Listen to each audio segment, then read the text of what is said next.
All right, let me set the stage for this one. Y2K was barely behind us, and for me, high school as well, like barely, like I graduated in 99. I'm giving away my age because I'm old.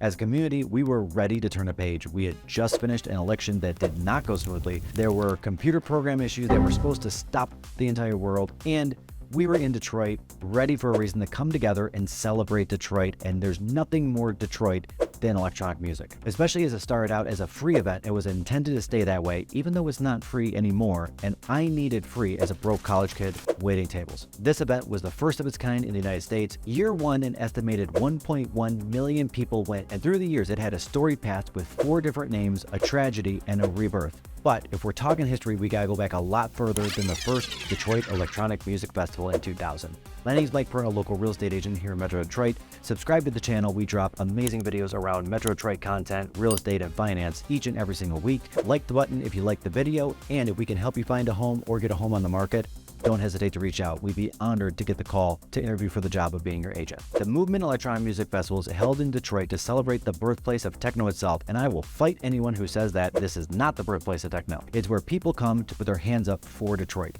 I love this city. Techno itself started coming into its own as a genre in the late 1970s and early 1980s as a combination of funk, soul, and electronic music, and quickly gained popularity in Detroit and other cities around the world.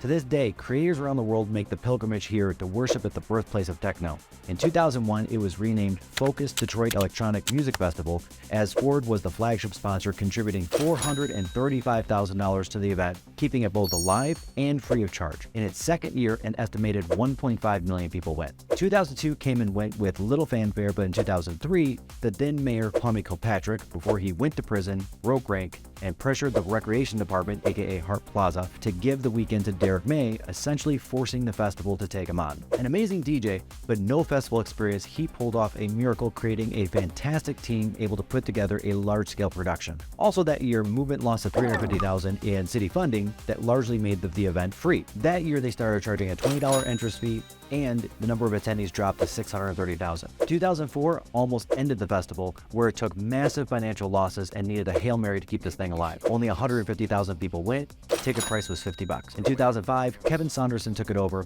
and changed the name, this is name number 3, to Fuse in Detroit, or just Fuse. He's able to bring both a killer lineup to bear as well as selling passes to make a profit. Weekend passes were $75, and back then I remember being, still as a young kid, seriously pissed about the change. Today I understand the financial side a lot better, and that they actually needed to amp up security after there was a shooting, and it was time for Movement to grow up just a little bit. And that next year it did. It was turned over to the Paxo of Detroit production company that worked with Carl Craig, and they renamed it Movement, and they've been managing it every year ever since. Today, the Movement Music Festival, also known as Detroit Movement or just Movement, but will always be DEMF to me, is one of those unique things that makes Detroit, Detroit. The festival is one of the largest and longest running techno and house music events in the world, with over 100,000 people going yearly. One of the key elements of this festival is the focus on the history of Detroit techno and its role in shaping the genre. The festival features a variety of stages, each dedicated to different styles of techno and house music, from classic Detroit to cutting-edge experimental sounds. In addition to music, the festival also has a number of workshops and panel discussions, allowing fans to connect with artists directly